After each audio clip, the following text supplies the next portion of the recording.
اعوذ باللہ من الشیطان الرجیم بسم اللہ الرحمن الرحیم قال اللہ تبارک و تعالی ما کان محمد ابا احد من رجالکم ولکن رسول اللہ وخاتم النبیین وقال النبی صلی اللہ علیہ وسلم انا خاتم النبیین لا نبی بعدی صدق اللہ العظیم۔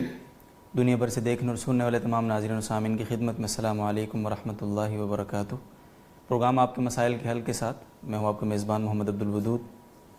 ناظرین کرام، روزانہ آپ کی خدمت میں پروگرام شب 9:05 پہ پیش کیا جاتا ہے، جس میں آپ کے بہت سارے سوالات شامل کیے جاتے ہیں اور سینئر مفتیان کرام کی ایک ٹیم کے ساتھ، ایک پینل کے ساتھ ان سوالات کو ڈسکس کر کے ان کے بہت ہی مستند انداز میں جوابات آپ تک پہنچانے کی کوشش کی جاتی ہے۔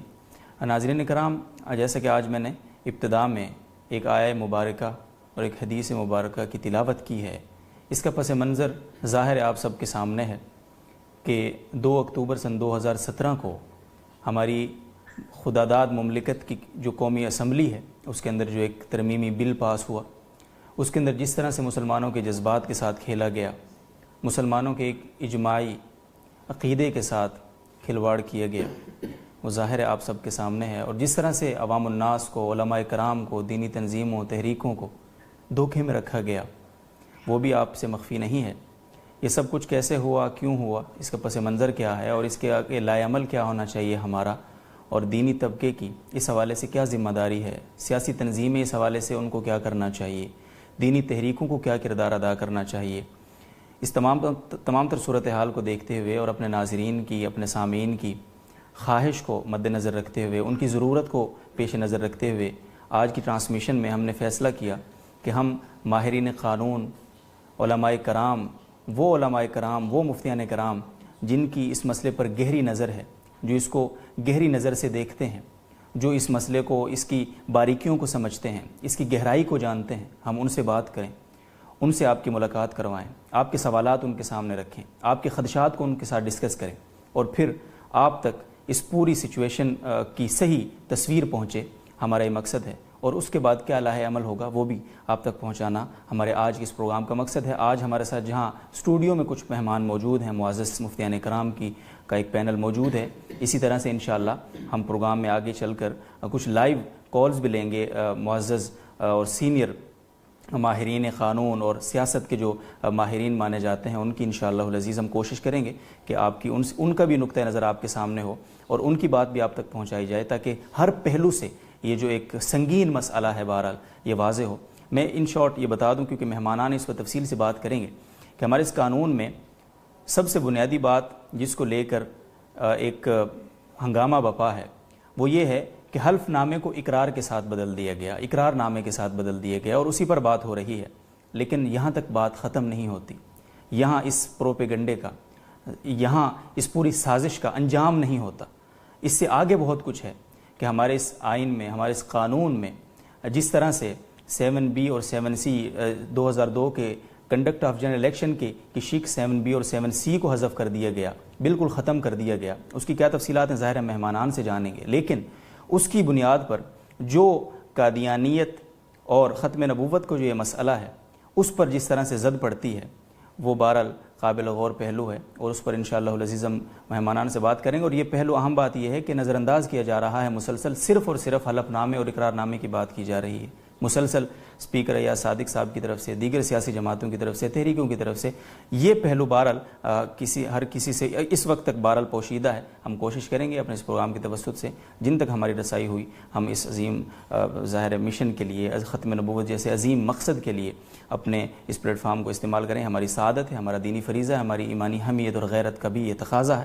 میں اپنے معزز مہمانان کا تعارف آپ کی خدمت میں پیش کرتا چلوں۔ سب سے پہلے ہمارے ساتھ موجود ہیں مفتی محمد صاحب دامت برکاتہم، شیخ الحدیث و رئیس دارالفتاح ہیں جامعۃ الرشید کراچی کے، اور ساتھ ہی ساتھ جامعۃ الرشید کراچی کے مرکزی شورا کے اہم رکن ہیں۔ ان کی رائے بہرحال جامعۃ الرشید کی رائے ہے، اور جامعۃ الرشید کا نقطہ نظر کیا ہے وہ ہم ان سے جاننے کی انشاءاللہ کوشش کریں گے۔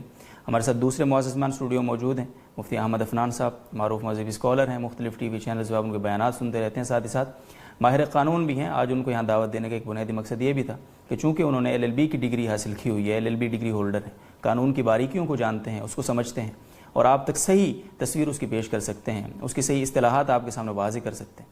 تو اس لیے ان کو بھی ہم نے زحمت دی، تشریف لائے، بہت شکریہ ان کا۔ مفتی طارق مسعود صاحب موجود ہیں، آپ کی پسندیدہ شخصیت ہیں، معروف مذہبی اسکالر ہیں، جامعہ رشید کے سینئر مفتی، سینئر جو ہے اس فیکلٹی ممبر ہیں جامعہ رشید کراچی کے، ان کا بھی بہت بہت شکریہ تشریف آوری کا۔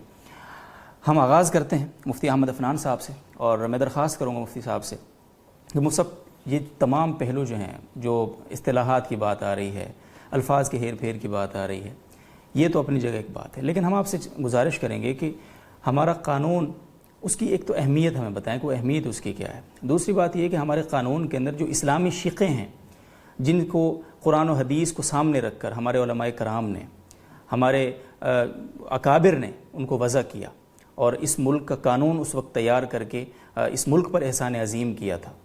میں چاہتا ہوں، ہماری خواہش ہے کہ آپ ہمارے ناظرین کو اس قانون سے ذرا آگاہ کریں، اس کی اہمیت بتائیں، اس کی صحیح تفصیل سے آگاہ کریں۔ ظاہر ہے ناظرین، ایک بہت ہی بور سا ٹاپک شاید آپ کو لگے گا، لیکن آج ہم شاید اس بات پہ نہ جائیں کہ ہماری خواہش کیا ہے، ہم دیکھنا کیا چاہتے ہیں۔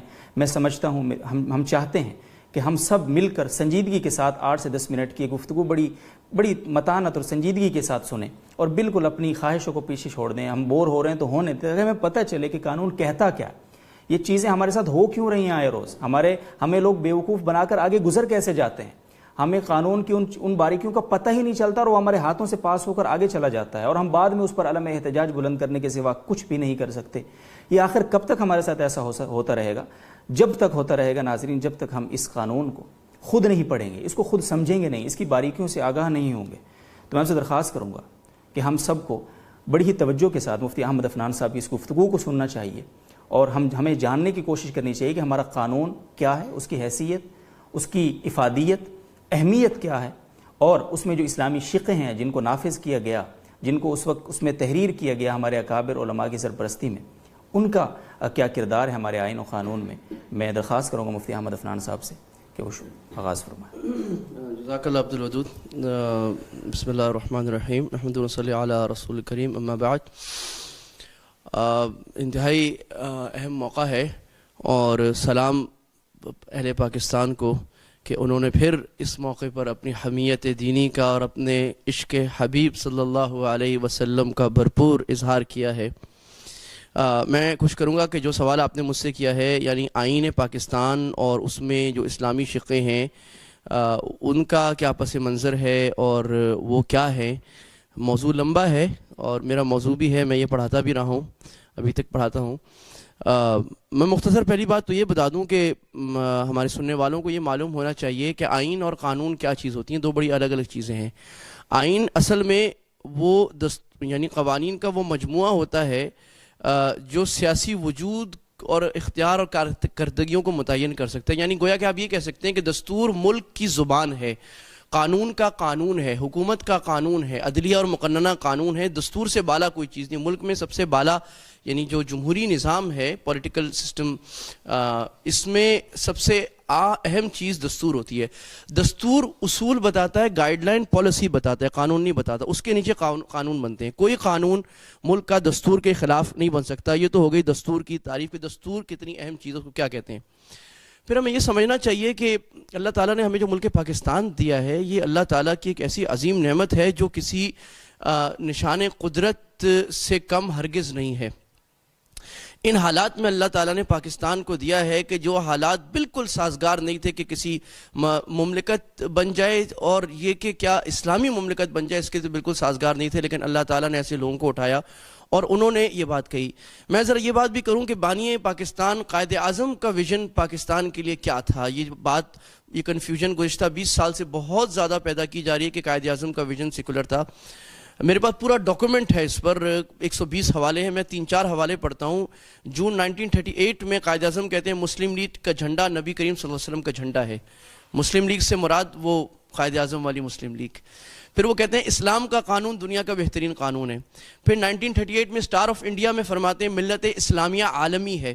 پھر اگست 1948 میں فرماتے ہیں میں اول و آخر مسلمان ہوں۔ پھر آگے کہتے ہیں مغربی جمہوریت کے نقائص ہیں وہ خراب ہے، اس لیے اسلامی جمہوریت کو نافذ کیا گیا۔ پھر یہ کہا نومبر میں اسی سال کے کہ انسان اللہ کا خلیفہ ہے۔ پھر یہ کہا 1940 میں لندن ٹائمز آف لندن کو انٹرویو دیتے ہوئے کہ ہندو اور مسلمان دو جداگانہ قومیں ہیں۔ یہ قائد اعظم علامہ اقبال قائد اعظم کا نظریہ ہو گیا. علامہ اقبال کا نظریہ بہت واضح ہے، خودی ایمان، مومن، مسلمان، مجاہد ان کی شاعری میں بھرا پڑا ہے. یہ بانی پاکستان تھے. پھر آئیں جب پاکستان بنا تو کوئی بھی ملک جب بنتا ہے تو پہلے یہ طے ہوتا ہے کہ ہمارا آئین کیا ہوگا، کانسٹیٹیوشن کیا ہوگا. آئین کے بعد یہ فیصلہ ہوتا ہے کہ قانون کیا بنے گا. تو آپ اندازہ فرمائیں کہ قوم کو 2 سال لگ گئے یہ طے کرنے میں ہمارا آئین کیا ہوگا، کیونکہ پاکستان ایک نظریاتی ریاست ہے. پاکستان کوئی قومی ریاست نہیں ہے جس طرح نیوزی لینڈ بن گیا، ڈینمارک بن گیا، سوئٹزرلینڈ بن گیا کہ وہ قوم کی بنیاد پر کوئی ریاست بن گئی. یہ نظریاتی ریاست ہے، اس میں سب کا اتفاق ہے. لہٰذا اس پر 7 دن بحث ہوئی جب قومی اسمبلی میں پیش ہوا. دستور ساز اسمبلی میں اقلیتوں کے تحفظات تھے، اس کو دور کیا گیا. علامہ شبیر احمد عثمانی، لیاقت علی خان، سردار عبدالرب نشتر، ان حضرات نے بڑی بابصیرت قسم کی تقریر کی اور یہ باور کرایا کہ پاکستان میں اسلامی قانون کے علاوہ اور کوئی چیز نہیں لگے گی. ہاں، اسلام کے قانون کی سچی، ٹھنڈی اور اصل ترجمانی یہاں نافذ ہوگی، اور الحمدللہ تاریخ نے دیکھا کہ پھر وہ نافذ ہوا. قرارداد مقاصد لکھی گئی 1949 میں. قرارداد مقاصد آئین کی بھی آئین ہے، یعنی آئین کی بنیاد، میں نے عرض کیا آئین قانون کی بنیاد ہے، ملک کا نمائندہ ہے. آئین سے بالا کوئی چیز ملک میں کسی ملک میں نہیں ہوتی. آئین سے بھی بالا ایک چیز لکھی گئی جس کو قرارداد مقاصد کہا گیا، جو آئین کی بنیاد. وہ قرارداد مقاصد کیا ہے؟ اللہ تبارک و تعالی ساری کائنات کا مالک ہے. پاکستان کے عوام کے پاس اختیار و اقتدار اس کی مقررہ حدود کے اندر استعمال کرنے کا حق ہے. یہ اسی آیت کا ترجمہ کیا جو اللہ تعالیٰ نے فرمایا تھا وَإِذْ قَالَ رَبُّكَ لِلْمَلَائِكَةِ إِنِّي جَاعِلٌ فِي الْأَرْضِ خلیفہ، کہ انسان زمین میں اللہ کا خلیفہ ہے. اس آیت کو اور اس مفہوم اسلامی حکومت کو، اس اسلامی سلطنت کو یہاں پر جیکٹ کیا گیا یا ڈالا گیا. بھی آئین وہی الفاظ ہیں. پھر یہ کہا گیا کہ اسلام کے پیش کردہ جمہوریت، مساوات، معاشرتی انصاف کے اصولوں پر عمل کیا جائے گا. یعنی رد کیا گیا کہ ہم مغربی اصول مساوات، آزادی اظہار رائے کو نہیں لیں گے. یاد رکھیے کوئی بھی دنیا کا قانون ہو، چاہے شرعی ہو، چاہے دنیا کا عام قانون ہو، غیر شرعی ہو، لیکن اس کا ہر لفظ ایک معنی رکھتا ہے. یہاں یہ بات واضح کہی جا رہی ہے. آگے ہم آئین میں دیکھتے ہیں، آئین کی شق نمبر 19 میں یہ کہا جا رہا ہے اسلام کے خلاف جب تک کوئی بات نہ کہی جائے تو آزادی اظہار رائے ہے. یعنی اس کو پہلے اسلام، پھر کہا جا رہا ہے ملکی سالمیت کے خلاف کوئی بات اگر نہ ہو تو آزادی اظہار رائے، ہر جا اسلام کو رکھا جا رہا ہے. پھر آپ دیکھیں کہ پہلی شق میں کیا کہا جا رہا ہے. ہمارے آئین کی جو شق نمبر 1 بنی ہے 1973 کا آئین میں بتاتا ہوں، کیونکہ پہلے تو تبدیل ہوتے ہوتے پھر آئین میں آ گئی. میں نے اپنے سامنے لکھا ہوا ہے تاکہ میں کوئی غلط بات نہ کر دوں، حوالے کے ساتھ بات عرض کروں.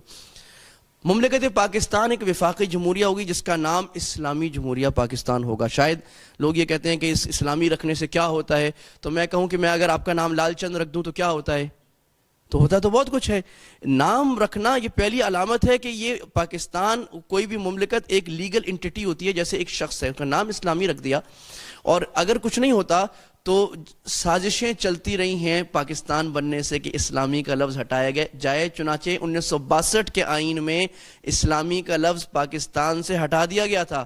یعنی یہ جو سازش اب جس کی آپ بات کر رہے ہیں نا کہ ختم نبوت کے قانون کے ساتھ چھیڑ چھاڑ، آزادی نسواں کے قانون سے چھیڑ چھاڑ، 295C گستاخی رسول کے ناموس رسالت کے قانون کے ساتھ چھیڑ چھاڑ، پاکستان کے اسلامی تشخص کے قوانین کی چھیڑ چھاڑ، یہ کوئی نئی بات نہیں، بڑی پرانی بات ہے.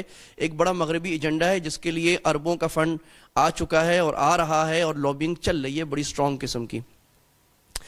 پھر یہ اسلام پاکستان کا مملکتی مذہب ہوگا. ہمارے ایک بڑے معروف عالم ہیں گجروالا کے، تو وہ فرماتے ہیں کہ اس کا مطلب یہ ہے کہ گویا کہ ریاست نے کلمہ پڑھ لیا، کہ ریاست نے کہہ دیا لا الہ الا اللہ.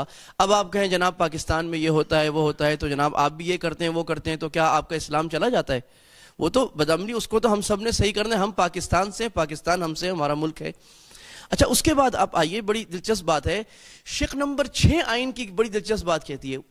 شق نمبر 1 کہتی ہے اسلام ہوگا، شق نمبر 2 کہتی ہے اس کے بعد یعنی قرارداد مقاصد کو اپنے اندر لے آتی ہے اور یہ کہتی ہے کہ کوئی قانون قرآن و سنت کے خلاف نہیں بنایا جا سکتا. واضح ہو گیا. شق نمبر 6 کہتی ہے کہ اس بات کے جو مخالفت کرے گا اس پر بغاوت کا، غداری کا مقدمہ ہوگا، ٹریزن. اچھا، اب آپ مجھے یہ بتائیے کہ غداری کا غداری کے مرتکب پاکستان کے دینی طبقات ہیں یا وہ حضرات ہیں جو کہتے ہیں پاکستان سے اسلام کا نام نکالو، پاکستان سے ملا کو نکالو، پاکستان سے قرآن کو نکالو، حدیث کو نکالو؟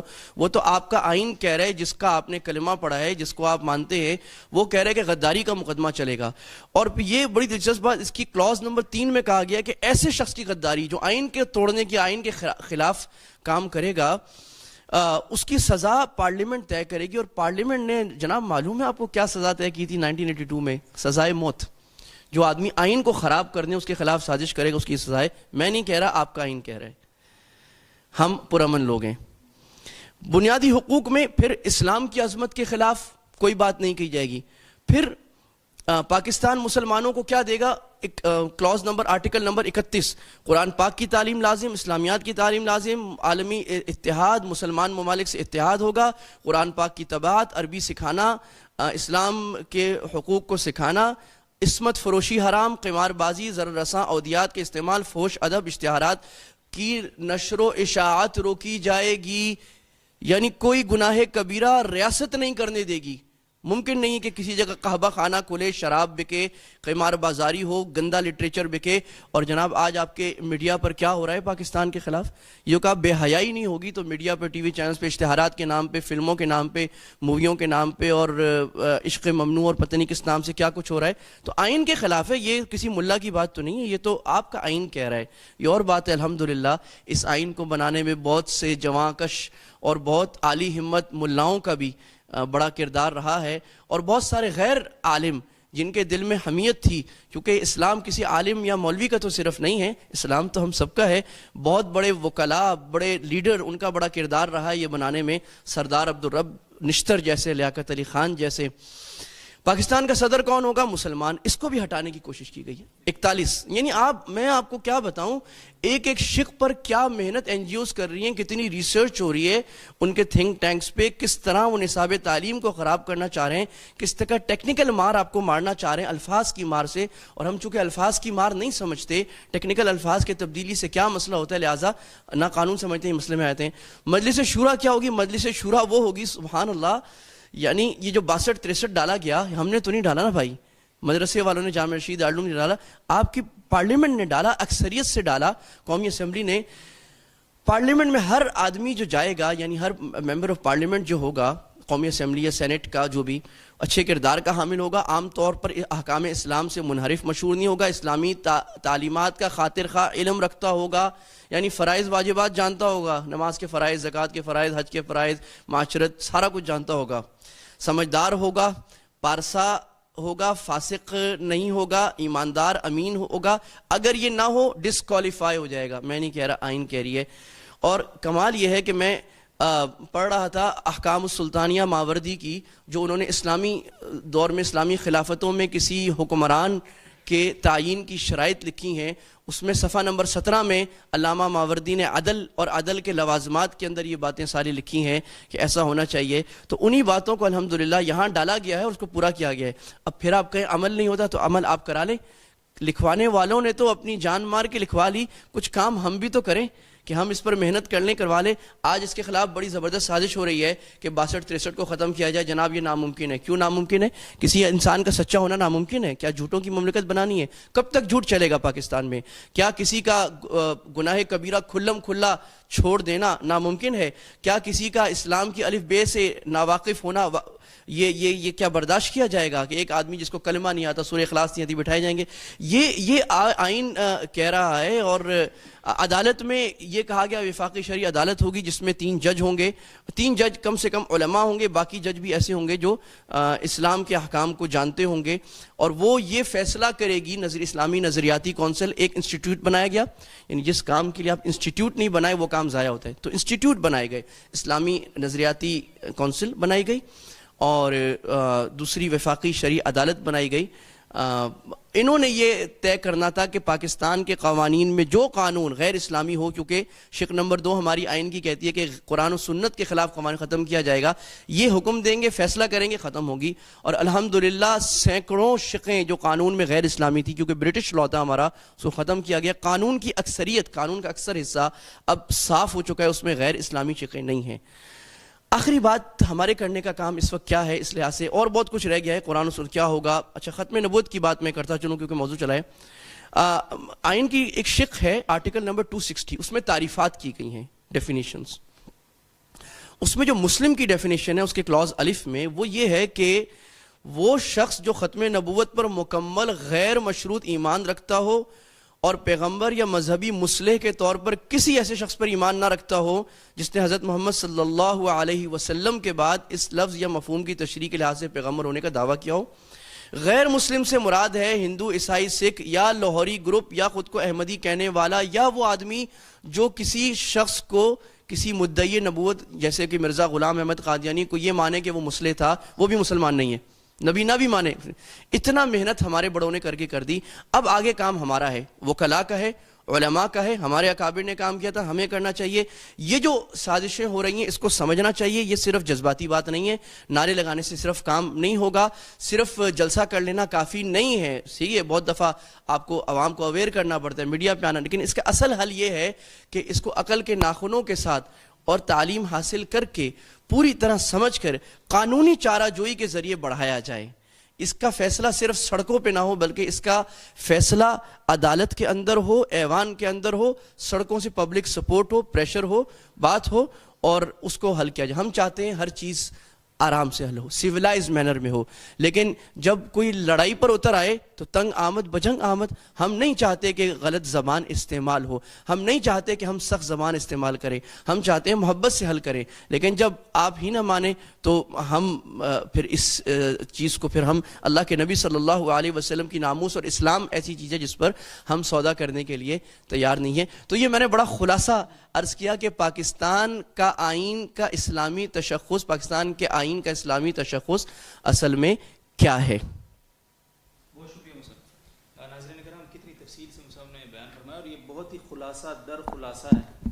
اور ہم ممنون ہیں مفتی احمد عفنان صاحب کے کہ انہوں نے ظاہر ہے ہمیں آگاہی دی قانون کے حوالے سے. یہ بہت ضروری بات ہے اور اتنی حیران کن بات ہے کہ آپ نے دیکھا کتنی سختی ہے ہمارے اس قانون میں، اور جو قانون کی باتیں کرتے ہیں دن رات، قانون کے نعرے لگاتے ہیں دن رات، اور وہ قانون کی کتنی دھجیاں اڑاتے ہیں. اگر ان پر یہ قانون صحیح طرح لاگو ہونا شروع ہو جائے تو میرا خیال ہے ہر دوسرے دن کوئی نہ کوئی لٹکا ہوا ہوگا. جہاں تک قانون کی بات ہے، بہرحال یہ ہماری بات نہیں ہے، قانون یہ کہہ رہا ہے. مفتی محمد صاحب موجود ہیں، ان کی طرف چلتے ہیں. مفتی محمد صاحب، عقیدہ ختم نبوت قانون کی روشنی میں تو بتا دیا، ظاہر ہے قانون بھی ہمارا اسلام ہی کی روشنی میں بنا، لیکن عقیدہ ختم نبوت ظاہر ہے پاکستان بننے کے بعد تو نہیں بنا، پہلے سے ایک اجماعی عقیدہ امت کا ہمیشہ سے.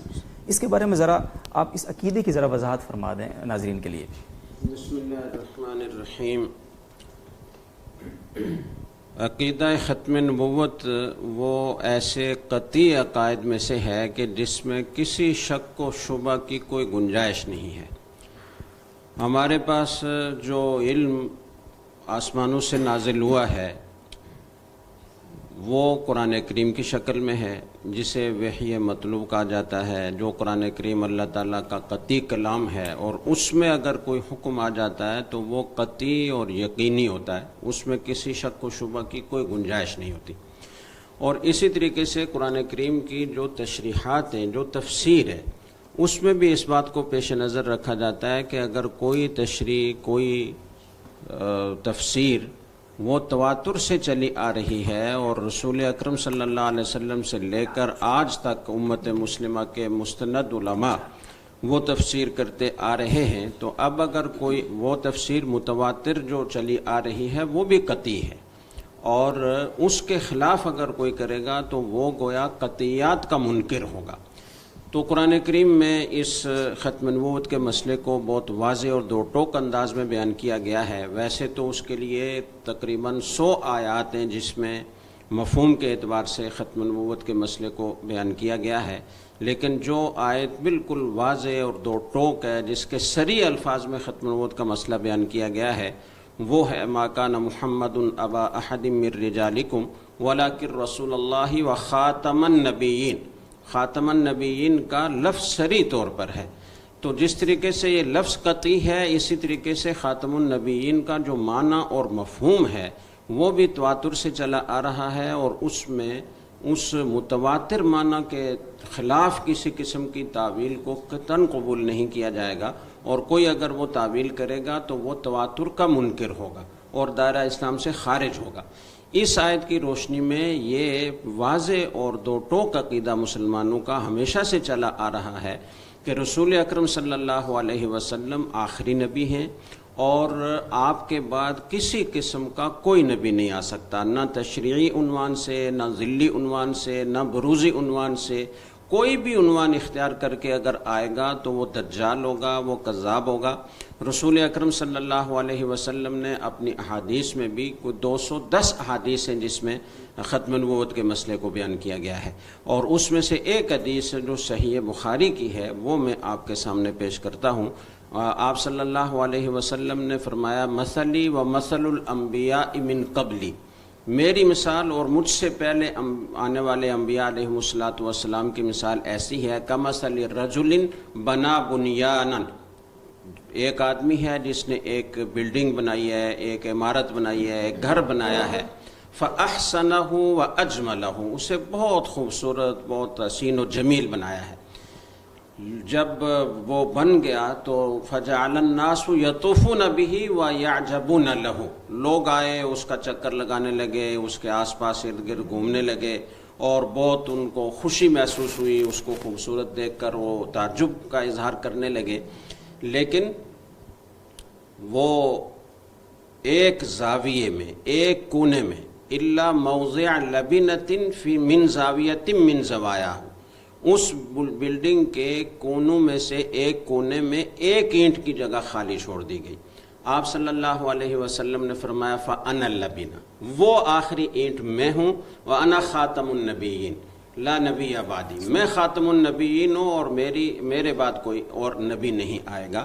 اسی طریقے سے آپ صلی اللہ علیہ وسلم نے فرمایا لا تقوم الساعة حتى يبعث دجالون کذابون قریبا من 30 کلہم یزعم انہ رسول اللہ، یہ بھی بخاری کی روایت ہے، اور اس میں آپ صلی اللہ علیہ وسلم نے فرمایا کہ اس وقت تک قیامت قائم نہیں ہوگی جب تک کہ 30 کے قریب دجال اور کذاب لوگ اس دنیا میں نہ آئیں، جن میں سے ہر ایک یہ دعویٰ کر رہا ہوگا کہ وہ اللہ کا رسول ہے، وہ اللہ کا نبی ہے، لیکن وہ جھوٹا ہوگا، وہ دجال ہوگا۔ رسول اکرم صلی اللہ علیہ وسلم ایسے لوگوں کو اپنی زبان مبارک سے دجال کہہ رہے ہیں، کذاب کہہ رہے ہیں۔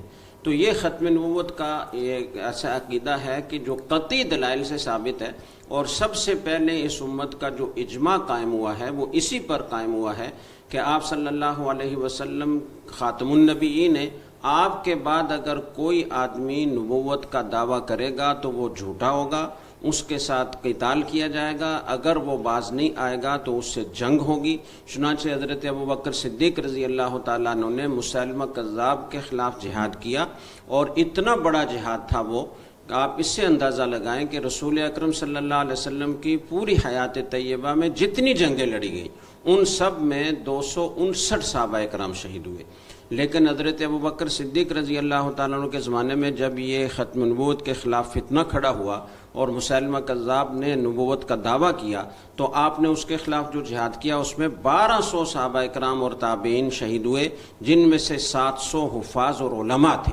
اتنی بڑی تعداد صرف ایک جنگ میں شہید ہوئی۔ اس سے اس کی اہمیت کا اندازہ لگایا جا سکتا ہے کہ اس عقیدے کے خلاف اگر کوئی بھی کھڑا ہوگا تو امت مسلمہ اس کے خلاف کھڑی ہوگی اور اس سے جہاد کرے گی۔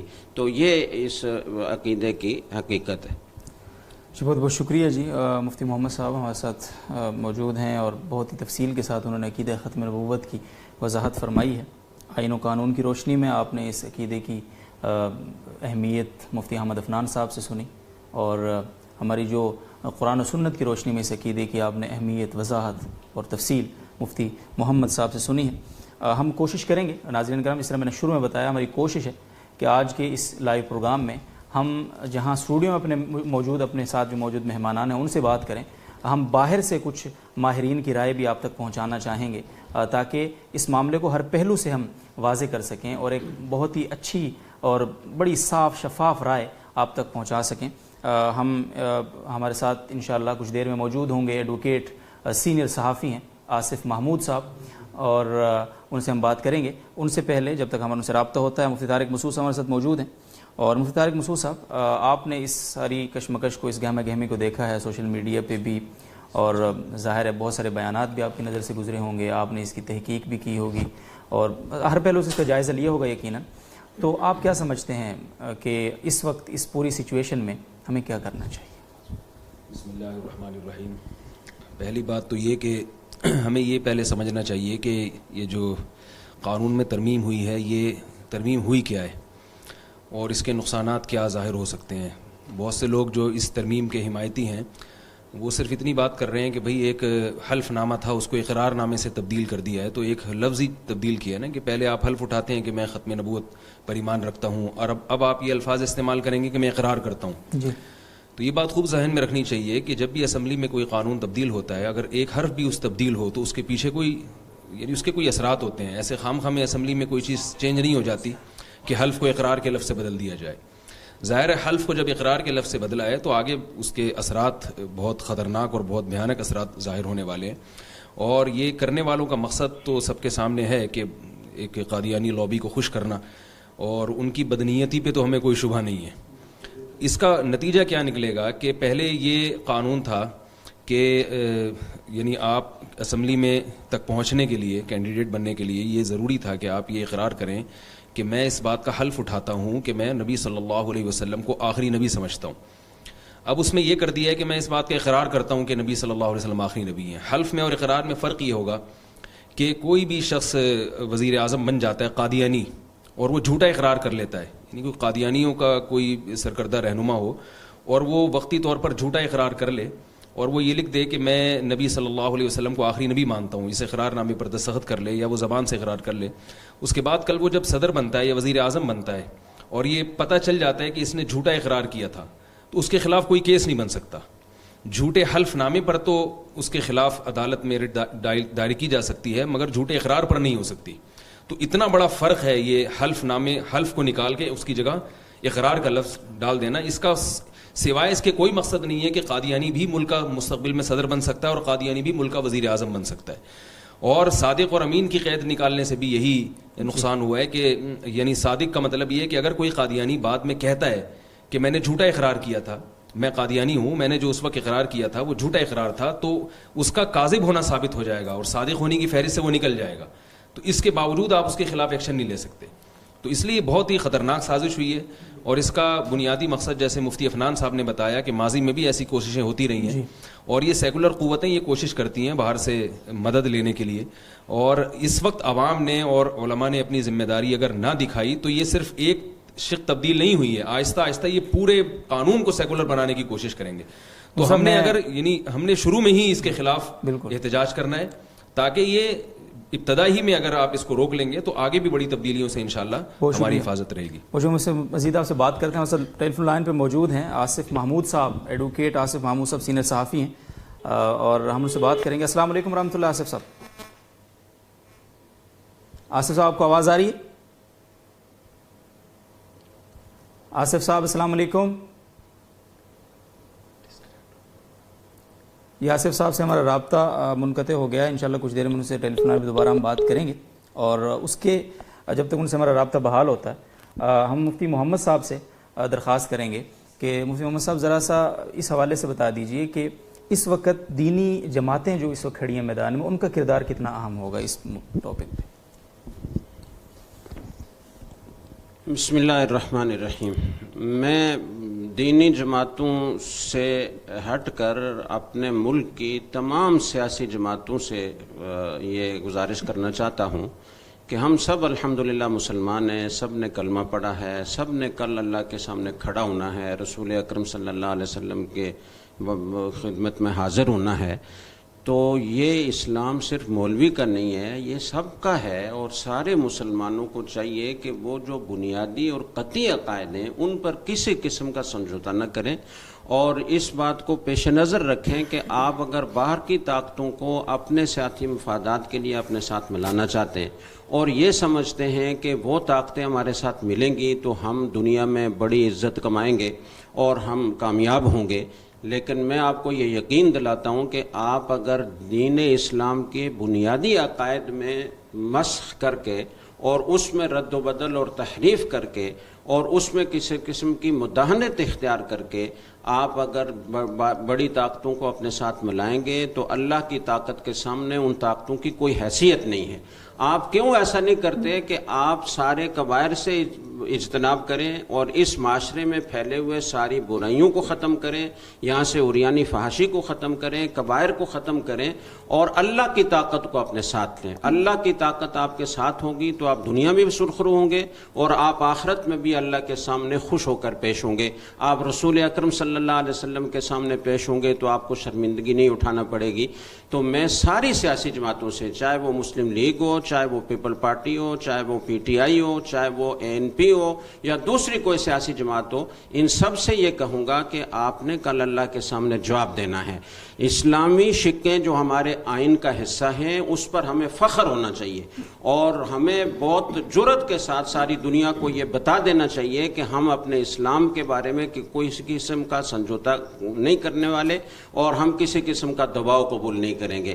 اگر ہمیں اسی اسلامی آئین اور اسلامی قوانین پر عمل کرتے ہوئے آپ ہمارے ساتھ کوئی تعلق رکھنا چاہتے ہیں اور کوئی آپس کے معاملات میں کسی طرح کا اشتراک کرنا چاہتے ہیں تو بہت خوب، خوش آمدید، ہم ویلکم کریں گے آپ کو۔ لیکن اگر آپ ہمارے دین میں تحریف پیدا کرنے کے لیے ہم پر دباؤ ڈال کر ہم سے کوئی ایسی چیزیں کروانا چاہتے ہیں تو ہمیں آپ کے ساتھ کی ضرورت نہیں ہے، ہمیں اس مالک الملک اور خالق اور مالک کا ساتھ کافی ہے۔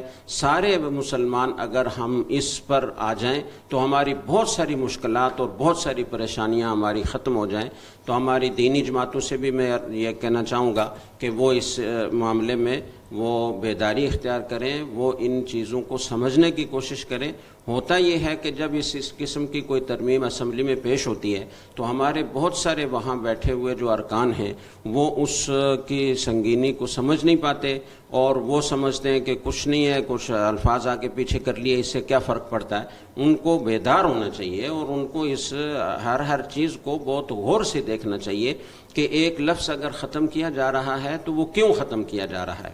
ہماری اطلاع یہ ہے کہ اس کے پیچھے بہت بڑا بجٹ ہے، NGOs ہیں، وہ باقاعدہ مہینوں سالوں محنت کرتی ہیں اور وہ ان کو سب کچھ بنا کر دیتی ہیں اور وہ بہت ہوشیاری سے الفاظ کا ایسا کھیل کھیلتی ہیں کہ عام آدمی اس کو سمجھ نہیں سکتا کہ اس لفظ کے تبدیل کرنے سے کیا ہوگا، لیکن اس سے بہت بڑا فرق پڑتا ہے اور وہ قانون بالکل غیر مؤثر ہو کر رہ جاتا ہے۔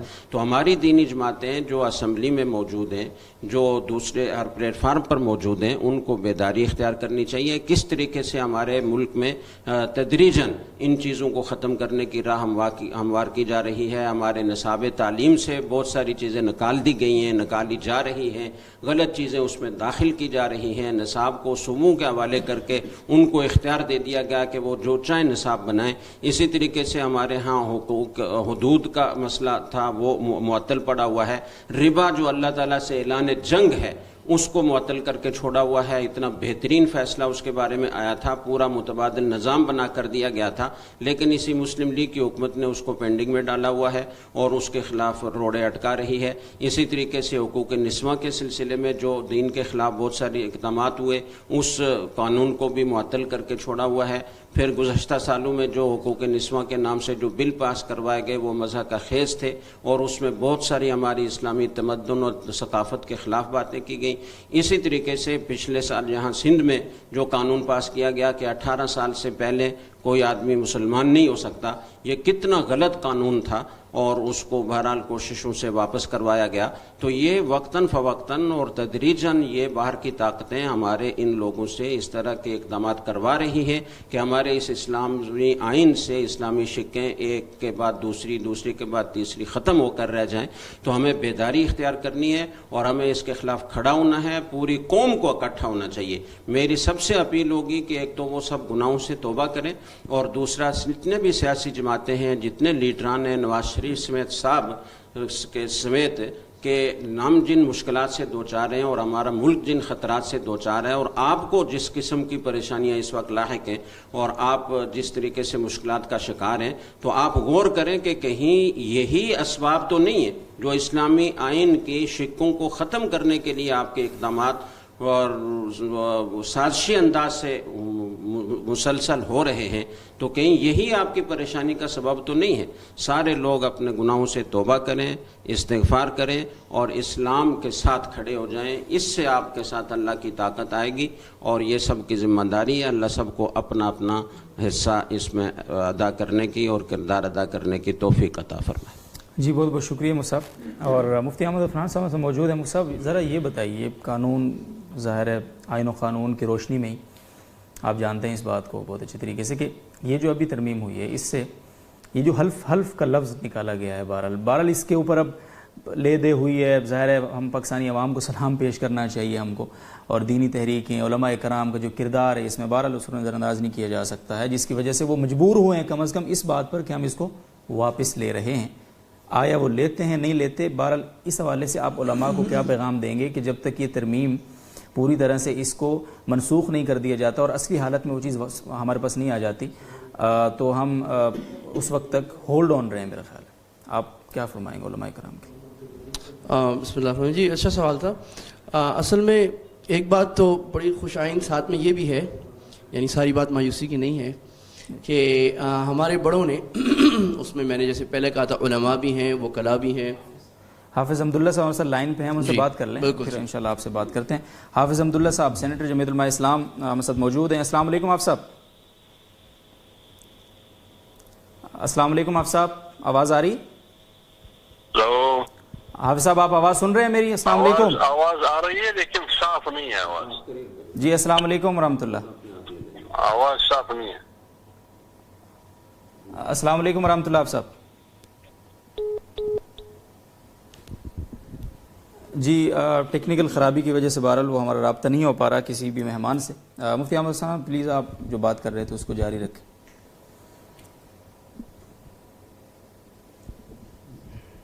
جی میں یہ عرض کر رہا تھا کہ ختم نبوت کے مسئلے پر جتنا کام پاکستان میں ہوا ہے وہ کافی ہے, یعنی بہت کام ہوا الحمدللہ. تو اس میں اتنا آسان نہیں ہے کہ اگر یہ ایک خط دفاع گرا دیں گے تو دوسری دو خط دفاع دو تین اور بھی کھڑی ہیں. ہمیں سوچنے کی بات یہ ہے کہ ہم اگر ایک خط دفاع بھی گرتا ہے قانونی لحاظ سے تو ہمیں اس پر خاموش نہیں ہونا چاہیے, کیونکہ ایک خط دفاع گرنے پر ہم خاموش ہوئے تو وہ دوسری فرنٹ لائن ہماری گرائیں گے.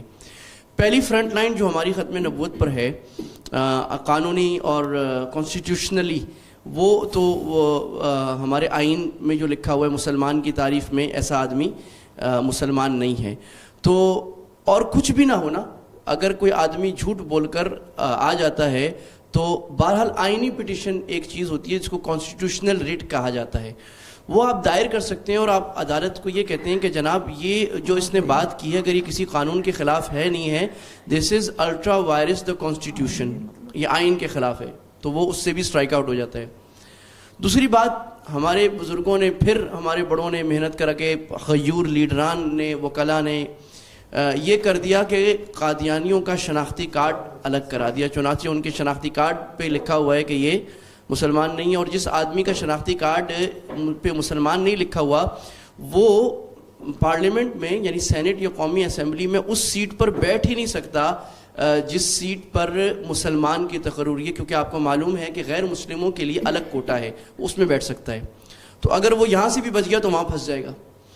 اور تیسری چیز یہ تھی ڈکلیریشن اور سویر والی کہ جو الیکشن رولز ہیں اس کے اندر یہ بات تھی کہ وہ الیکشن رولز کا جب اقرار کرتا ہے تو وہ یہ بات کہتا ہے کہ میں اس بات کا حلف دیتا ہوں, آئی سویر کا لفظ تھا, کہ میں جو ہے ختم نبوت پر ایمان رکھتا ہوں, اور یہ پوری بات ہے لاہوری گروپ اور کسی لحاظ سے کسی ایسے آدمی کو مصلح بھی نہیں سمجھتا جو اپنے آپ کو مدعی نبوت کہتا ہو. تو یہ ایک بات تھی. اس کو بھی ڈکلیئر سے ذرا سا خراب کرنے کی کوشش کیا, لیکن یہ آپ طریقہ واردات سمجھے نا کہ وہ لوگ آپ کے جذبات کو گیج کر رہے ہیں, وہ تول رہے ہیں کہ آپ کتنے ہیں, تو وہ بڑے تدریج آسان سے آرام سے پیچھے کھینچنا چاہتے ہیں. تو ہم بھی اتنی ہی چابک دستی کا مظاہرہ کرتے ہوئے ان کو اپنی کوئی ایک ڈیفنس لائن بھی انشاءاللہ نہ گرانے دی ہے, نہ گرانے دے رہے ہیں, نہ گرانے دیں گے. انشاءاللہ عوام مطمئن رہیں, جب تک غیور علماء کرام ہیں اور غیور امت کے لوگ ہیں تو انشاءاللہ امت کا یہ مینارہ ہر دم کھڑا رہا ہے اور ہر دم کھڑا رہے گا. جی انشاءاللہ عزیز, بہت شکریہ احمد عفنان صاحب. مفتی طارق مسعود صاحب, نوجوانوں کا کردار بہت اہم ہوتا ہے کسی بھی ایشو پہ, خاص طور پہ جو ہمارے ملک میں نہیں بلکہ پوری دنیا میں سوشل میڈیا کا استعمال بہت زیادہ عام ہے، نوجوانوں میں خاص طور پہ اس کا استعمال پایا جاتا ہے، اور کوئی بھی خبر جب پھیلتی ہے تو بغیر کسی تصدیق کے، بغیر کسی اس میں اس کی دلائل اور اس کے پورے پس منظر پیش منظر کو سامنے رکھتے ہوئے اس کو پھیلا دیا جاتا ہے جنگل کی آگ کی طرح. اس سے بسا اوقات ہمارا اپنا مقدمہ بھی کمزور ہو جاتا ہے. تو اس حوالے سے خاص طور پہ آپ کا ماشاءاللہ نوجوانوں میں کافی اچھا حلقہ ہے. آپ اپنے نوجوان ساتھیوں کو کیا پیغام دینا چاہیں گے اس مسئلے کو لے کر براہ کرم؟ دیکھیے، اس بارے میں کل سے جو میں بھی دیکھ رہا ہوں سوشل میڈیا پہ نوجوانوں کے الٹے سیدھے تبصرے بھی آ رہے ہیں، ایک دوسرے پر کیچڑ بھی اچھالا جا رہا ہے. یعنی لوگ اس کو سیاسی سطح پہ کیش کرا رہے ہیں اپنی تنظیموں کے لیے. یعنی ایک مسئلہ اسمبلی میں ہوا تو ہر آدمی اس سے اپنی ایسا لگ رہا ہے کہ جس کا کسی سیاسی تنظیم سے تعلق ہے تو وہ اس کو اس کے حق میں کیش کرا رہا ہے اور اس کے مخالف کو وہ بدنام کرنے کی کوشش کر رہا ہے. تو ایسا نہیں ہونا چاہیے. آپ ٹھنڈے دل کے ساتھ پہلے تو یہ سوچیں کہ یہ ہوا کیا ہے. بہت سے نوجوانوں کو تو پتہ ہی نہیں ہے کہ ہوا کیا ہے. جی، کوئی کہہ رہا ہے کہ قادیانیوں کو مسلمان قرار دے دیا گیا، کوئی کہہ رہا ہے کہ جو ہے نا وہ نواز شریف کو دوبارہ صدر بنا دیا گیا ہے. میں جب صبح آیا تو مجھے بہت سے لڑکوں نے بتایا کہ نواز شریف کو دوبارہ وزیر اعظم بنا دیا گیا ملک کا. تو یہ پڑھے لکھے لوگوں کا حال بتا رہا ہوں. آپ نبی صلی اللہ علیہ وسلم نے فرمایا انسان کے جھوٹا ہونے کے لیے یہی کافی ہے کہ وہ ہر سنی سنائی بات کو آگے نقل کر دے.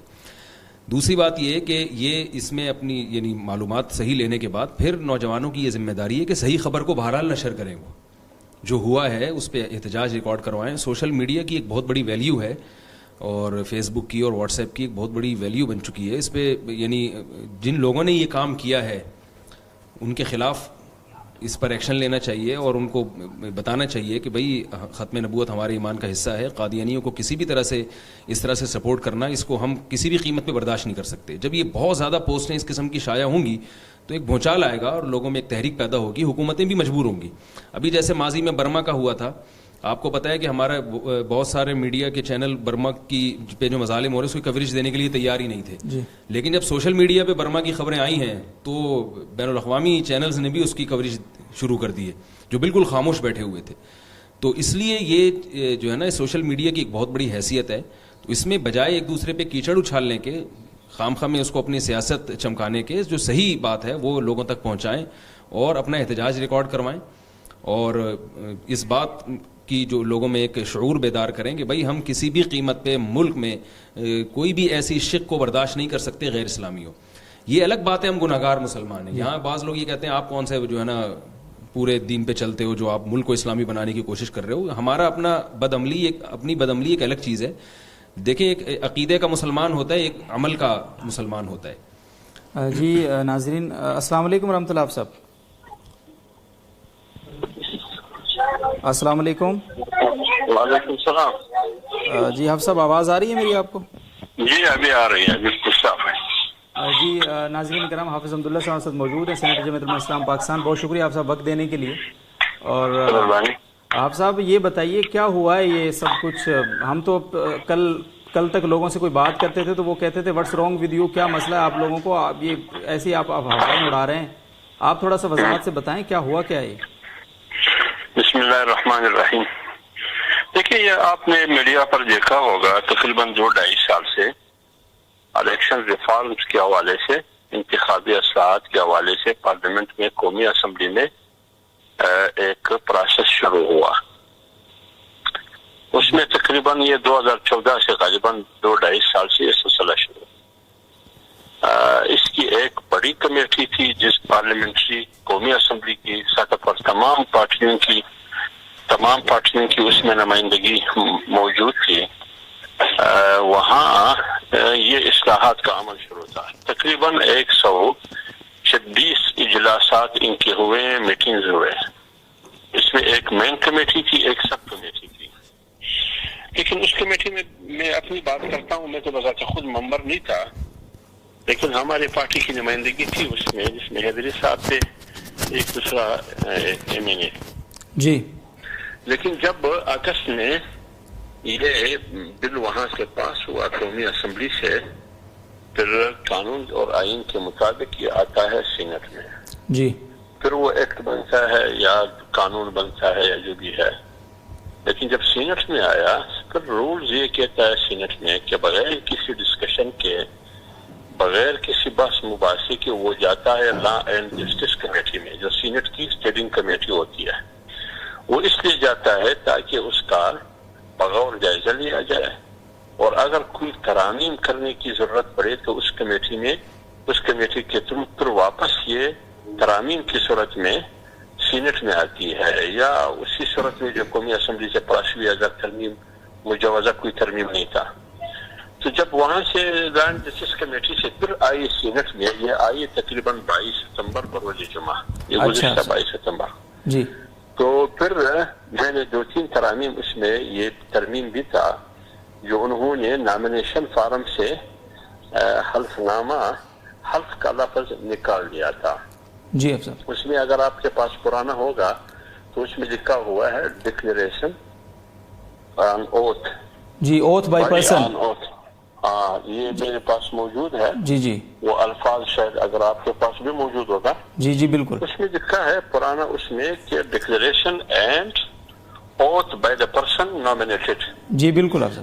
یہ اس کا ٹائٹل ہے، اور اس کے نیچے اگر آپ اس کی ڈیٹیل میں جائے I the above mentioned candidate hereby declare on oath that I have پلانا پلانا، لیکن یہاں بھی انہوں نے on oath نکال دیا ہے. جی اور پھر آگے اگر آپ آ جائے پیرا 2 میں، جی افسر، وہاں انگلش کا ایک لفظ آتا ہے، یہ پرانے نامینیشن فارم میں، جی solemnly swear. جی جی بالکل، آئی solemnly swear. بالکل. اور solemnly swear کے بعد that I believe in the absolute، پھر آخر تک. جی بالکل افسر. انہوں نے یہ پیرا 2 جو ہے پرانے نامینیشن فارم میں، یہ بھی انہوں نے نکال دیا ہے. تو جہاں بھی پورا پیرا حذف ہے حافظ صاحب، پورا پیرا حذف کر دیا یہ. ہلو جی افسر صاحب، یہ پورا پیرا حذف ہے. پیرا یہ ہے جو 2 کا پورا پیرا ہے I solemnly swear. نہیں I the above G mentioned candidate solemnly swear that I believe. جی افسر. I believe تو ہے، I believe سے انہوں نے شروع کیا ہے. وہ جو I the above mentioned candidate solemnly swear that یہ انہوں نے حذف کیا ہے. جی افسر. اب solemnly swear کا مطلب کیا ہے؟ solemnly swear کا مطلب یہ ہے کہ میں سب کے دل سے حلف اٹھاتا ہوں. جی. اب سب کے دل سے حلف اٹھاتا ہوں، یہ انہوں نے نکال دیا اس سے. اب نئے نامینیشن فارم میں یہ کوئی چیز آپ کو نہیں ملے گا. تو پھر سینٹ میں نے اس حوالے سے ترامیم لائی کہ یہ جو آپ لوگوں نے یہ حلفن کا لفظ نکالا ہے، مجھے یہ بتایا کہ یہ کیوں نکالا ہے. جی جی افسر. اس میں نکالنے میں فائدہ کیا ہے اور اس کی رکھنے میں نقصان کیا ہے. آپ نے سینٹ میں آواز اٹھائی اس پر؟ میں نے باقاعدہ ترامیم لے کے آئے. اچھا. ریکارڈ پر موجود ہے باقاعدہ ترامیم آپ باقاعدہ ریٹرن میں لاتے ہیں. جی. وہ ایجنڈے کا حصہ بنتا ہے. پھر آپ کو باقاعدہ جب وہ کلاز آتا ہے آپ کو اجازت دیتا ہے کہ آپ کیا ترمیم لانا چاہتے ہیں، آپ کی ترمیم کیا ہے. پھر جب آپ ترمیم پیش کرتے ہیں، پھر چیئرمین سینٹ جو چیئر کرنے والا ہے وہ پھر متعلقہ وزیر قانون سے پوچھتا ہے کہ کیا آپ اس کو مسترد کرتے ہیں، رد کرتے ہیں، یا اس کو ایکسپٹ قبول کرتے ہیں. جی جی. اگر وہ رد کرتے ہیں تو وہ کرتے ہیں کہ میں رد کرتا ہوں. جی. اپوزٹ. جی. اگر وہ تائید کرتے ہیں تو وہ کہتے ہیں کہ میں تائید کرتا ہوں اس کا. جی جی. تو پھر وہ آپ کی ترمیم قابل قبول ہو جاتی ہے، وہ پاس ہو جاتی ہے. جی. تو باقاعدہ اس طریقے سے میں نے ترمیم لایا سینٹ میں. یہ 22 ستمبر کی بات ہے جب یہ ٹیبل ہوا ایجنڈے پر، باقاعدہ کلاس ٹو کلاس اس کا منظوری لیا جا رہا تھا. جی. تو اس وقت میں نے حکومت کے جو وفاقی وزیر ہیں زید حامد، اس کو میں نے کہا کہ میرے بھائی یہ جو آپ نے حلفن کا لفظ نکالا ہے یہ نامینیشن فارم میں، مجھے یہ بتایا کہ آپ نے یہ کیوں نکالا ہے. جی جی. کیوں نکالا ہے، کیا مجبوری تھی آپ کی. لیکن وہ نہیں مانا. کیا کہا انہوں نے آپ سب؟ کیا ان کا کیا کہنا تھا؟ ان کے پاس کوئی دلیل نہیں تھا. اچھا. کیونکہ وہ اجلاس شروع تھا، اجلاس کی دورانیے میں بار بار ان کو کہتا رہا. پھر راجہ ظفر اللہ وہاں قائد ایوان ہوتا ہے. قائد ایوان کا مطلب یہ ہے کہ سینٹ میں قائد ایوان اس کرسی پر بیٹھتا ہے جو کرسی وزیر اعظم کے لیے مختص ہے. اچھا. یہ ان کی نمائندگی کرتا ہے. پھر ان راجہ ظفر اللہ صاحب سے میری بات ہوئی، لیکن پھر بیچ میں وقفہ آیا نماز کا، جمعے کی نماز کا. جی. جمعے کی نماز کی وقفے میں بھی میں نے چند دوستوں سے بات کی، خاص کر حکومتی جو سینیٹرز ہیں ان سے، وفاقی وزراء سے، جی، اور جمعے کے بعد پھر راجہ ظفر الحق سے بات ہوئی. پھر انہوں نے ایکسپٹ کیا، تائید کی کہ آپ کی بات بالکل صحیح ہے. پھر انہوں نے وفاقی وزیر زاہد حامد کو کہا کہ اس کو آپ نے مسترد رد نہیں کرنی ہے، اس کو آپ نے تائید کرنی ہے اس کی. تو پھر جب اس کی ووٹنگ کی باری آئی تو پھر حکومت نے میری ترمیم کی تائید کی. اچھا، یہ جو ختم نبوت کے حوالے سے نہیں، نون لیگ نے آپ کی تائید کی؟ نون لیگ نے میری تائید کی، اور پاٹا کے جو اراکین ہیں سینٹ کے انہوں نے میری تائید کی.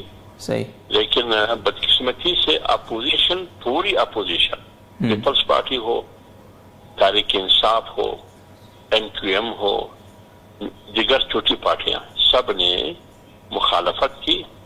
2 ووٹوں سے میں ہار گیا. حافظ صاحب ایک بات بتائیے، یہاں پہ اپوزیشن وہاں قومی اسمبلی میں تو شور کر رہی ہے اور آپ کی یہاں مخالفت کر رہی ہے، یہ تضاد کیوں ہے یہ بظاہر؟ دیکھیے بدقسمتی یہ ہے کہ جب میں ترامیم پیش کر رہا تھا میرا مذاق اڑایا جا رہا تھا. اچھا، عجیب.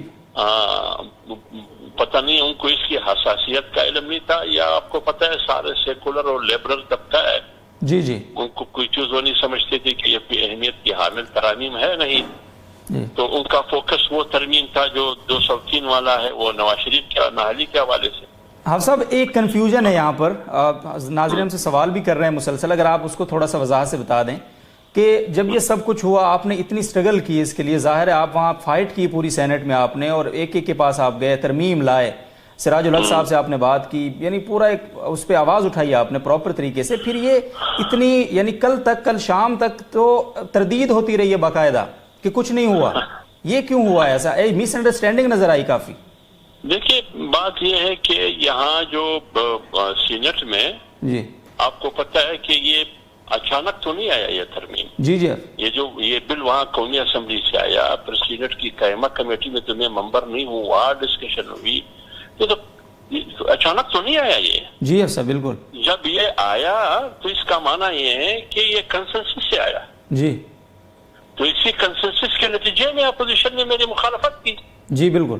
ہاں، تو پہلے سے ان کا فیصلہ تھا، انہوں نے میری مخالفت کی. لیکن آج جب اس وقت کسی نے نہیں اٹھایا، جی، اور مجھے گلہ میڈیا سے بھی تھا، آج بھی میں نے میڈیا کو کہا پریس کانفرنس میں کہ مجھے گلہ اس بات کی کہ آج جو زور و شور سے کل سے آپ لوگ اٹھا رہے ہیں اس مسئلے کو، بے شک ٹھیک ہے، اچھی بات ہے، لیکن جب میں چیخ رہا تھا سینٹ میں، میڈیا والوں نے بھی میرا مذاق اڑایا.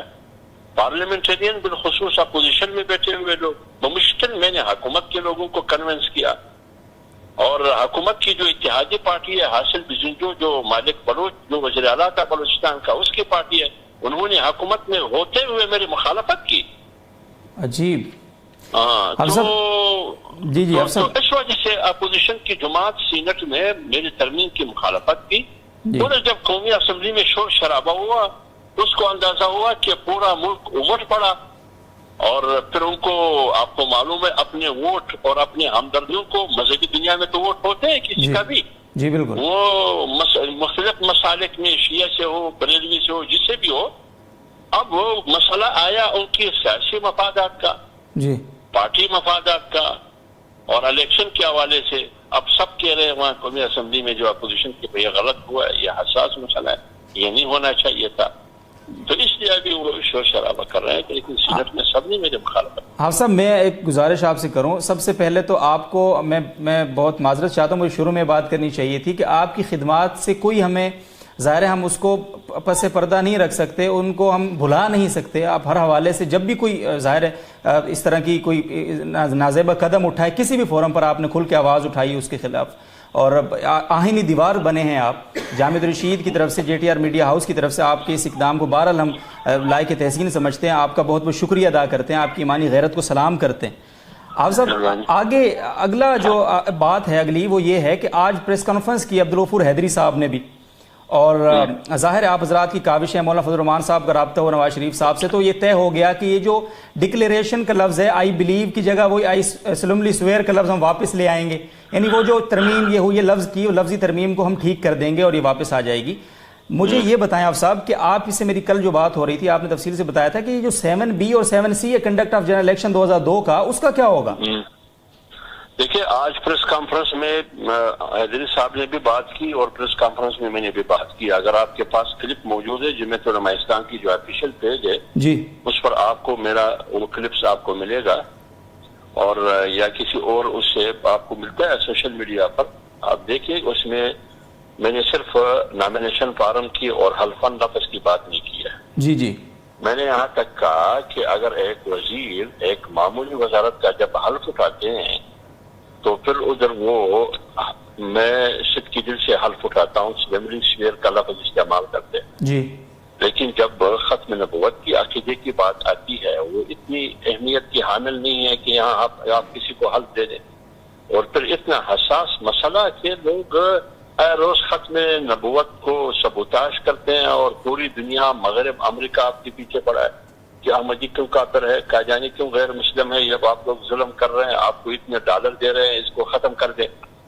اور یہی چیزیں کر کے وہ پھر دنیا کو یہ ثابت کرنا چاہتے ہیں کہ میں سیکولر ہوں، میں لبرل ہوں، فلانا ہوں. جی تو اس لیے میں کہتا ہوں کہ جب یہ تمام چیزیں ہیں تو جو میں نے ان کو کہا کہ بات صرف یہ نہیں ہے، بلکہ بات یہ ہے کہ اس انتخابی اصلاحات کی آڑ میں جو آپ کا آپ نے جو ابھی کہا کنڈکٹ جو آپ کا جی جی جنرل الیکشن 2002 جی ہاں جنرل الیکشن آرڈر 2002 اور اس کا جو 7C اور 7B ہے جی شک جی جی اس کو بھی ختم کیا گیا. جی بالکل افسر، میں نے کہا حلفاً کے لفظ سے زیادہ خطرناک یہ ہے. وہ بالکل بالکل جب یہ ختم کیا گیا، آج میں نے پریس کانفرنس میں بھی کہا، جب یہ ختم کیا گیا اس کا معنی یہ ہے، اس کا تقاضا یہ تھا، جب وہ تھے اس کا تقاضا یہ تھا اگر کوئی شخص کسی اور شخص پر یہ سوال کرے، اعتراض کرے، کوشچن اٹھائے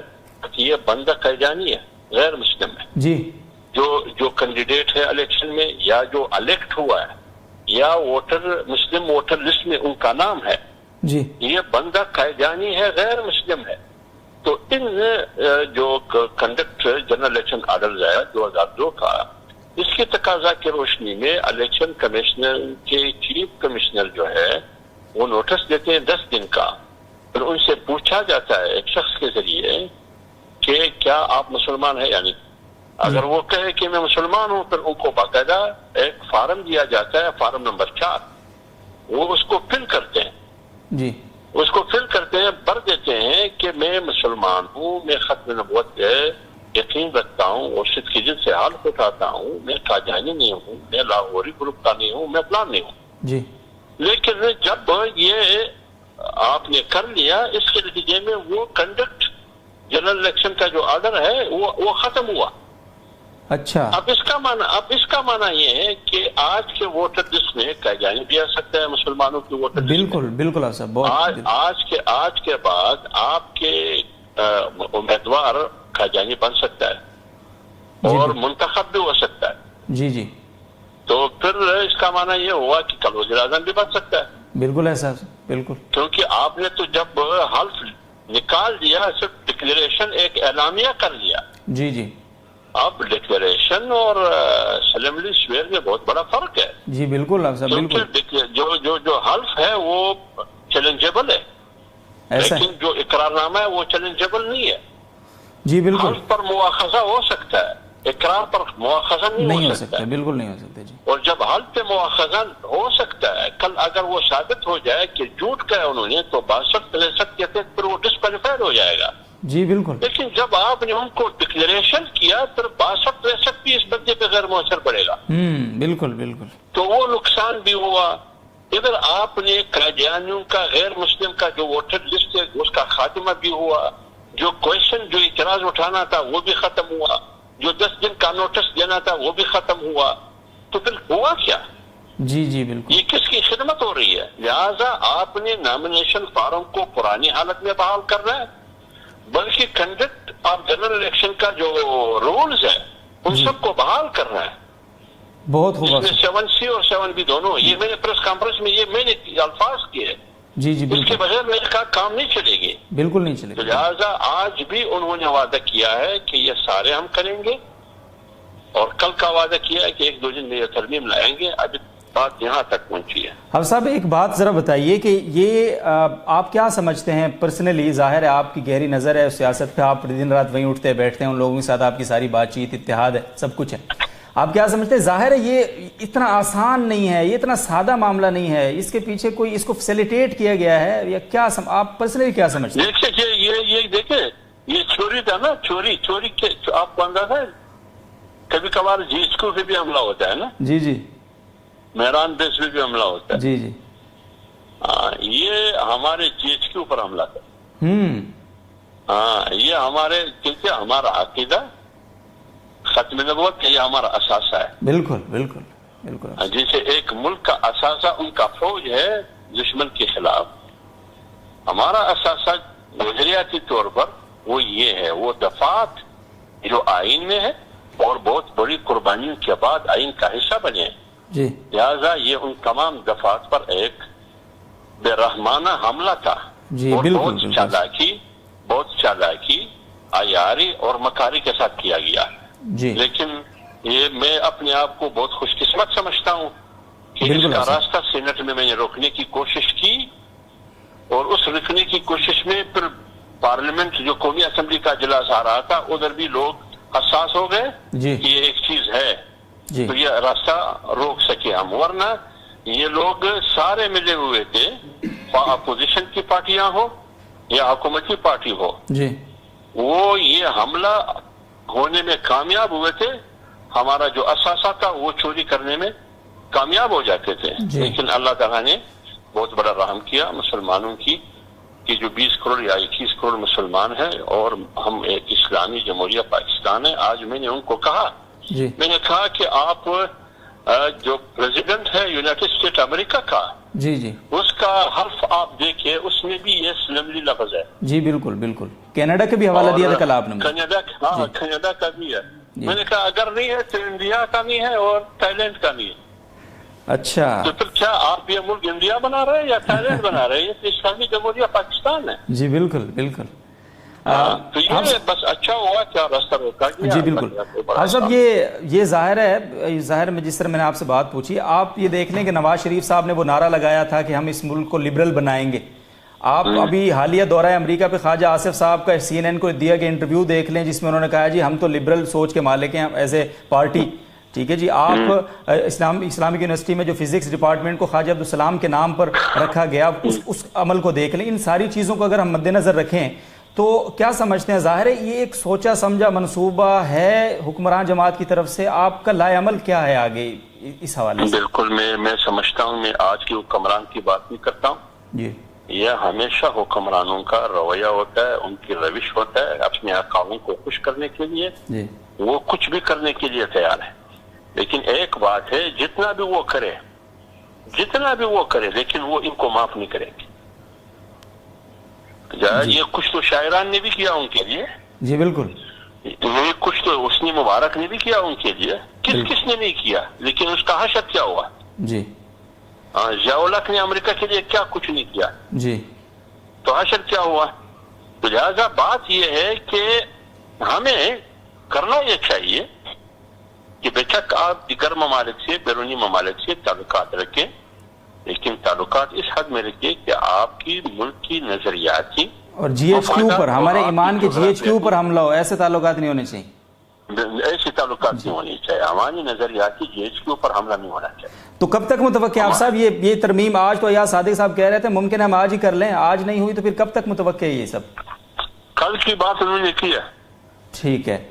تو دیکھیں گے کب کیا ہوتا ہے. ہاں صاحب بہت بہت شکریہ، اور اللہ بلیس یو آلویز انشاءاللہ. اور باقی ہماری بہت ساری دعائیں آپ کے لیے، اور آپ پراؤڈ ہیں ہمارا انشاءاللہ. آپ سے رابطہ رہے گا. بہت شکریہ وقت دینے کے لیے. بہت بڑی مہربانی. السلام علیکم.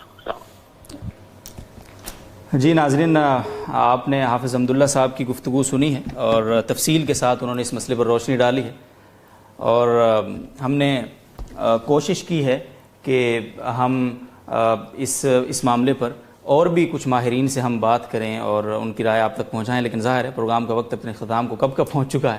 انشاءاللہ العزیز اس ظاہر ہے ابھی اس مسئلے کو ہم لے کر چلیں، مگر کوشش ہوگی کہ اس پروگرام کے علاوہ بھی ہم مختلف شارٹ کلپس کی صورت میں اگر ہمارا کچھ اور حضرات سے رابطہ ہوتا ہے، کچھ ویڈیو پیغام ہم کسی کا ریکارڈ کر سکیں تو آپ تک پہنچائیں گے انشاءاللہ. آپ اس پیج سے جڑے رہیے، J T R media house کے پیج سے، جامع رشید کی پلیٹ فارم سے، میڈیا پلیٹ فارم سے جڑے رہیں. انشاءاللہ آپ کو بہت ساری چیزیں یہاں سے ہماری کوشش ہوگی ناظرین، جس طرح سے آپ نے ابھی سنا اس پورے پروگرام میں قانونی رائے آپ تک پہنچی، قرآن و سنت کی روشنی میں عقیدہ ختم نبوت کی اہمیت و وضاحت آپ تک پہنچی، ہمارے یہاں ہمارا لائے عمل کیا ہونا چاہیے وہ تفصیل سے آپ تک پہنچا، دینی تحریکوں کو، جماعتوں کو، تنظیموں کو اور علماء کرام کے اس طبقے کو کیا کردار ادا کرنا چاہیے وہ آپ تک پہنچا.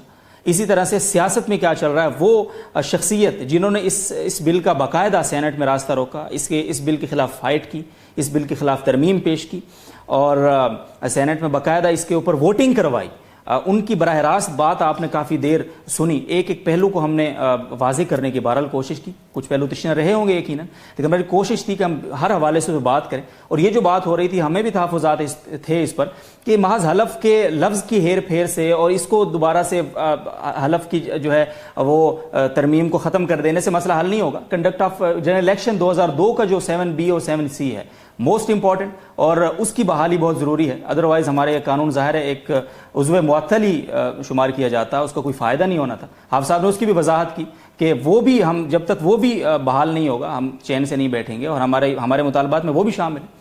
تو یہ کنفیوژن بھی دور ہوئی الحمدللہ، ہماری بھی آپ کی بھی.